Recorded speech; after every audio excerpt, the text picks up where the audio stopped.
It is time now to bring in our State House insiders. Antoine Seawright, our Democratic strategist, Dave Wilson, our Republican strategist. The big news here in South Carolina this week, Governor Henry McMaster sending about 200 South Carolina Guardsmen to Washington, D.C. to patrol the streets there. President Trump requesting the National Guard assistance there. South Carolina joining Ohio, Mississippi, and West Virginia in sending National Guard members there. Antoine, what do you make of all this tonight?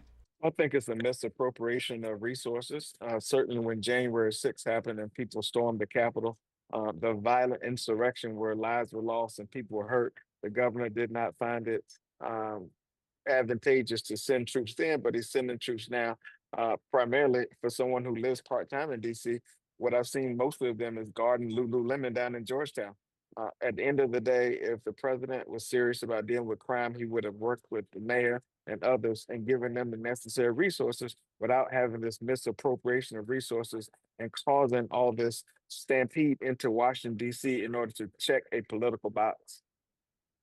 I'm not going to argue the January 6th issue. There were requests that should have been placed out there. Had they been requested, perhaps then maybe the troops would have been sent. Maybe the governor would have said, yeah, we'll send South Carolina troops there. But that's not the point on this particular thing. To Antoine's point, and I agree because I spend part-time in D.C. as well, the folks inside D.C. don't necessarily want this, but they do want law and order. And this is a place where, because it is the District of Columbia, it is not its own state, it is not its own individual city necessarily, it is a district that is controlled by the federal government, and this is the president holding his prerogative on that. Well, guys, except the one thing I would argue is why now? Why not when the president first came to office? He had been to D.C. before. Why not in 2017? Why not 2018, 2019? Why now? All because have you looked at the crime statistics? They're pretty bad. Yeah, I have. They're down 26%, like most other major cities around the country. The difference between then and now is the president has a pattern, practice, and history of picking at African American based cities and African American mayors. He did that in LA with Karen Bass. He's done that with the mayor of Chicago, now in DC, where he has some power and jurisdiction. And we know this is only a test drive for him to try to do this in other places. Well, for the record tonight, the White House says this is working right now because the overall violent crime is down about 25% since the National Guardsmen have been patrolling the streets. Moving on to another issue here in South Carolina, with Attorney General Alan Wilson running for governor, that means we need a new AG. David Pasco, the First Circuit solicitor, throwing his hat into the ring. This week he said, guys, he's going to root out corruption at the State House if he's elected. He did not really get into specifics of names or what corruption he's talking about. Dave, what are you hearing? Is there something in particular that he's going to be looking at if he's elected AG?